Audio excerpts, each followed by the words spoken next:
اگر اس کی بربادی آبادی میں بدلتی ہے تو میرا کرتا بھی لے جاؤ کفن کے لیے۔ رحمت عالم صلی اللہ علیہ وسلم نے کرتا بھی دے دیا، نماز جنازہ کی بھی تیاری ہو گئی۔ سارا مدینہ ہے کہ رحمت عالم صلی اللہ علیہ وسلم ابن ابی کی نماز جنازہ پڑھا دیں، جس نے ساری زندگی رحمت عالم صلی اللہ علیہ وسلم کا دل دکھایا۔ آج اس کی نماز جنازہ رحمت عالم پڑھائیں۔ مدینہ سمٹ کے آئے، ان میں فاروق اعظم بھی اشک بار آئے۔ نماز جنازہ کی تیاری ہو گئی، رحمت عالم صلی اللہ علیہ وسلم آگے بڑھے۔ فاروق اعظم نے عرض کیا، اللہ کے رسول آپ کس کی نماز جنازہ پڑھا رہے ہیں؟ جو اس نے ام المومنین عفیفہ کائنات صدیقہ بنت صدیق اکبر حضرت عائشہ پر الزام تراشی کی، سیدہ عائشہ کو زبان دراز کہا، سیدہ عائشہ پر الزام تراشی کی، اس ظالم کی نماز جنازہ آپ پڑھائیں گے تو عائشہ کی غیرت پہ کیا گزرے گی؟ رحمت عالم صلی اللہ علیہ وسلم نے فرمایا، میرے عمر تو غیرت کی باتیں کرتا ہے، میری رحمت کا تقاضا ہے، میں نماز جنازہ پڑھاؤں گا۔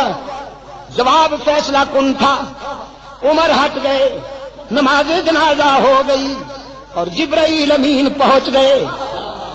فرمایا، لا تصلی علی احد منہم مات ابدا، میرے محبوب آج محسوس نہ کرنا، ہمیں بھی تیرے عمر کی غیرت سے اتفاق ہو گیا ہے۔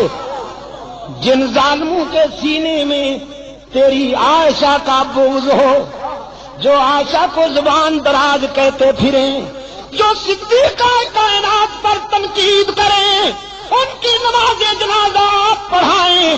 فرش پر عمر کی غیرت برداشت نہیں کرتی، عرش پر اللہ کی غیرت بھی برداشت نہیں کرتی۔ آپ نے الحمدللہ نہیں کہا۔ عائشہ کے دشمنوں کی نماز جنازہ آپ پڑھائیں، فرش پہ عمر کی غیرت برداشت نہیں کرتی، عرش پر اللہ کی غیرت بھی برداشت نہیں کرتی۔ الہ العالمین، نماز جنازہ تو روک دی گئی، لیکن قبرستان سے گزرتے ہوئے اگر کسی عائشہ کے دشمن کی قبر سامنے آ جائے، کسی منافق کی قبر سامنے آ جائے تو اس کی قبر پہ دعائے مغفرت کے لیے تو رک جاؤں۔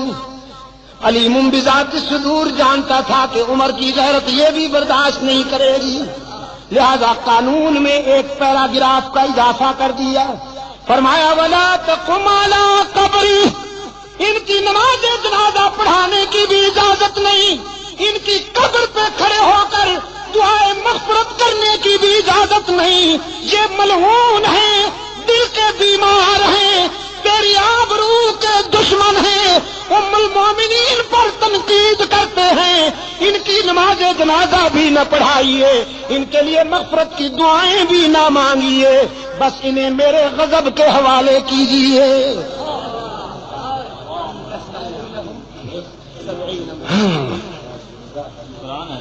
عزیز دوستو، یہی عفیفہ ہے۔ آج تم کہتے ہو کہ مسٹر مودودی نے عائشہ کو زبان دراز کہہ دیا، یہ تو پہلے بھی ہوتا رہا، صدیقہ کائنات کو زبان دراز کہنے والے منافقین پہلے بھی ہوا کرتے تھے، لیکن الحمدللہ عائشہ کے دفاع میں قرآن بولتا تھا، قرآن بولتا ہے اور قرآن بولتا رہے گا۔ ہم ان میں سے نہیں جو حضرت عائشہ کا سینے میں بغض رکھتے ہیں، ہم ان میں سے ہیں جو صدیقہ کی آن پر اپنی جانیں قربان کرنے کی تمنا رکھتے ہیں۔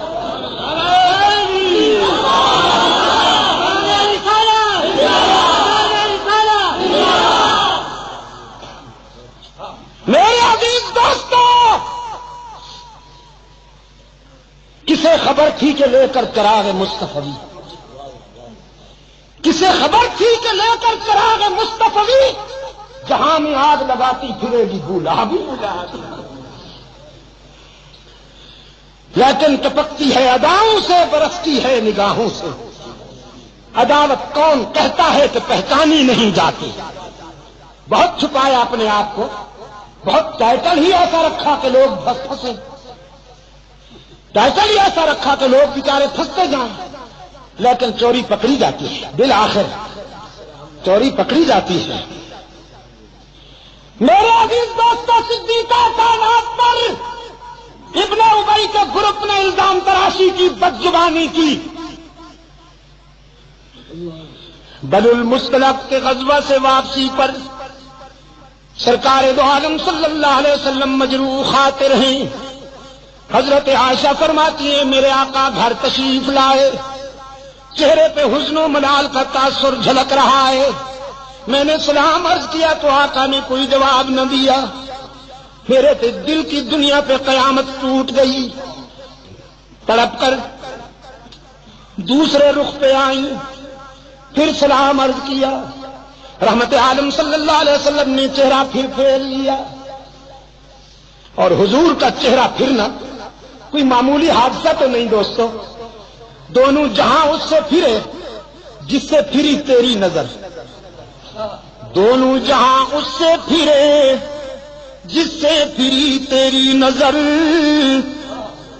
ابو لہب اتنا حسین ہے کہ ماں نے شولو کا باپ کہہ دیا، نام تو عبد العزیٰ تھا نا، لیکن ماں نے کہا میرا بیٹا کتنا حسین ہے، چہرے پہ شولے کپکتے ہیں، یہ تو ابو لہب ہے۔ لیکن محمد نے نگاہیں پھیر لی، ابو لہب جہنم کا ایندھن بن گیا، اور بلال حبشے کا سیاہ فام تھا، رحمت للعالمین کی نظر میں جچ گیا۔ فرش پہ چلتا ہے تو جوتے کی آواز عرش پہ سنائی دیتی ہے۔ دونوں جہاں اس سے پھرے جس سے پھری تیری نظر، اور جسے دیکھا اسے دونوں جہاں دیکھا کیے۔ صدیقہ کائنات رضی اللہ تعالی عنہ افسردہ ہو کر اجازت لے کر اپنے باپ کے گھر آئیں، صدیق اکبر کے گھر آئیں، یہ سوچتے ہوئے کہ ماں کو درد دل سناؤں گی، باپ کے سامنے آنسو بہاؤں گی، لیکن فرماتی ہیں گھر پہنچی تو ماں بھی آنسو میں ڈوبی ہوئی ہے، باپ بھی قرآن کی تلاوت کرتے ہیں اور زارو قطار رو رہے ہیں۔ میری تو سمجھ میں کچھ نہیں آ رہا تھا۔ دیکھا منافقین کا پراپگنڈا کیسے کیسے معصوموں کو مبتلا کر دیتا ہے۔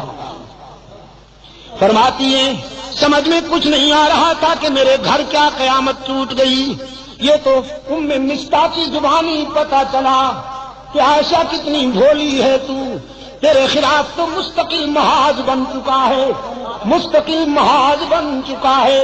تیری کردار کشی کے لیے لمبی چوڑی دلیلیں دی جا رہی ہیں، افسانے گھڑے جا رہے ہیں، کہانیاں گھڑی جا رہی ہیں، قسمیں اٹھائی جا رہی ہیں کہ عائشہ ایسی ہے، عائشہ ویسی ہے، تجھے تو پتہ ہی نہیں ہے کسی بات کا۔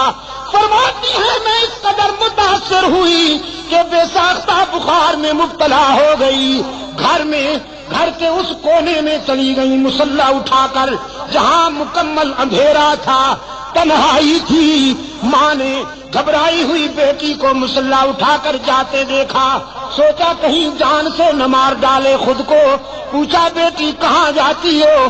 عائشہ نے کہا چپ رہیے، گھبرائیے نہیں، ہائی کورٹ تو ناراض ہو گیا ہے، ذرا سپریم کورٹ کا دروازہ کھٹکھٹانے جا رہی ہوں، اب اس کے دروازے پہ آنسو بہانے جا رہی ہوں جہاں آدم روتے ہیں، زکریا روتے ہیں، ابراہیم روتے ہیں، یونس روتے ہیں، اور سب کے آنسو پوچھے جاتے ہیں۔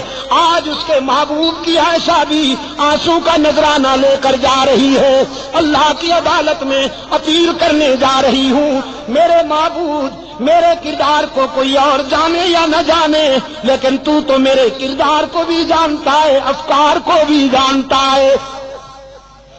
یہاں عائشہ نے آنسو کی برسات میں اللہ کی عدالت میں اپیل کر دی، وہاں رحمت عالم صلی اللہ علیہ وسلم نے صحابہ کا اجلاس بلا لیا، صحابہ کا اجلاس بلا رکھا ہے۔ میرے آقا نے فرماتے ہیں بتاؤ کیا کروں، عائشہ کے معاملے میں رائے دو، کیا کروں؟ صحابہ رو رہے ہیں، کسی میں جرأت گفتار ہی نہیں، آنکھیں برس رہی ہیں، سسکیاں سنائی دیتی ہیں، آہوں کی آواز آتی ہے۔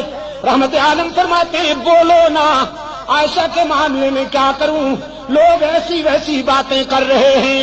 ایک آواز آئی، اللہ کے رسول اگر عائشہ سے آپ زیادہ ہی قبیدہ خاطر ہیں، اگر آپ کا دل زیادہ دکھ گیا ہے تو آزاد کر دیجئے۔ نبی کو بیویوں کی کمی تو نہیں، بس یہ آواز اٹھنی تھی کہ فاروق اعظم زارو قطار روتے ہوئے اٹھ کھڑے ہوئے، عرض کیا اللہ کے رسول یہ فیصلہ تو بالکل آخری ہوگا، پہلے یہ بتائیے کہ عائشہ کو آپ کی رفیقہ حیات بنانے والا کون ہے؟ پہلے یہ بتائیے کہ عائشہ کا رشتہ منتخب کرنے والا کون ہے؟ اس نسوانی پیکر کو آپ کے خانوادہ اقدس نے بھیجنے والا کون ہے؟ پہلے یہ ہمیں بتائیے، ہم اس سے پوچھیں گے کہ تم نے کس کے لیے کون سا رشتہ منتخب کیا تھا۔ رسول کی انگلی آسمان کی طرف اٹھ گئی، اللہ کے رسول کے خاموش کنارے نے، خاموش اشارے نے بلاغت کے دریا بہا دیے، فصاحت کے سمندر موجزن کر دیے۔ رسول کی انگلی آسمان کی طرف اٹھی، فاروق کی تلوار نیام سے نکل آئی، عرض کیا اللہ کے رسول جس نے عائشہ کو آپ کے گھر میں آپ کی بیوی بنا کر بھیجا ہے، آپ کے گھر سے نکالنے کا اختیار بھی اسی کو ہے۔ عائشہ پر تنقید کرنے والوں کو میری تلوار کے حوالے کر دیجئے، ان سے میری تلوار نمٹے گی، انہیں تو میں سمجھوں گا۔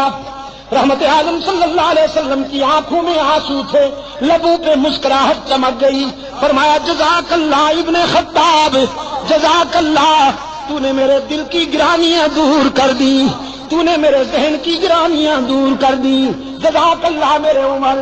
بس فیصلہ وہیں سے ہوگا، اب میں بھی اسی کے فیصلے کا منتظر ہوں، تم بھی اسی کے فیصلے کا انتظار کرو، ہم سب اللہ کے فیصلے کے منتظر ہوں گے۔ یہاں سے نعرہ تکبیر، نعرہ تکبیر، اسلامی انقلاب، شان صحابہ، شان صحابہ، مولانا عبد المجید شاہ ندیم، مولانا ضیاء الرحمان فاروقی، حضرت مولانا محمد ایوب جان پنوری، چترال کے غیور عوام، مجاہدین افغانستان، ہم سب اللہ کے فیصلے کا انتظار کریں گے۔ میرے آقا یہاں سے اٹھے اور چترال کے روشن ضمیروں جانتے ہو کہاں پہنچے؟ ایک گھر بڑا خوش نصیب ہے، ایک گھرانہ بڑا خوش نصیب ہے، ساری کائنات رسول کے قدموں میں اور رسول ابو بکر کے دروازے پر، صدیق اکبر کے دروازے پہ دستک ہوئی، دروازہ کھٹکھٹایا گیا، حضرت عائشہ کی غمزدہ ماں نے ڈوبی ہوئی آواز میں پوچھا من بالباب، کون ہے ہمارا دروازہ کھٹکھٹانے والا کون ہے؟